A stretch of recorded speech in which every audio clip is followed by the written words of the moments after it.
এখন ঢুকলে যে কষ্টটা লাগে বুকের মধ্যে একটা কীরকম ধাক্কা লাগে।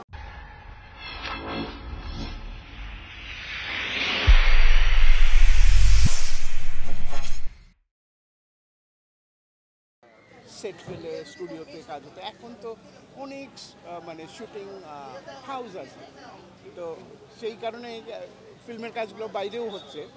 এফডিসি রমরমা অবস্থাটা ফেরত আসবে, কিন্তু ওরকম হবে না, ওরকম আমরা বোধহয় কেউ আশাও করি না মনে হয়, কিন্তু তারপরেও কিছুটা হোক, কারণ এখন ঢুকলে যে কষ্টটা লাগে বুকের মধ্যে একটা কীরকম ধাক্কা লাগে, বিশেষ করে পুরানা দুটো ফ্লোর ভেঙে ফেলার পরে ওই দিকটা গেলে ওখানে কত ফিল্মের কাজ হয়েছে আগে, রাস্তায়, স্টুডিওতে, বাট ওই ধাক্কা ওই কষ্ট থাকেই। তারপরে এখন যেরকম আজকে ইলেকশন বা এই ধরনের কোনো একটা অনুষ্ঠান হলে প্রচুর শিল্পীরা আসেন, প্রচুর আরও মেম্বার যারা আছেন সব প্রডিউসার ডিরেক্টর অনেকেই আসেন।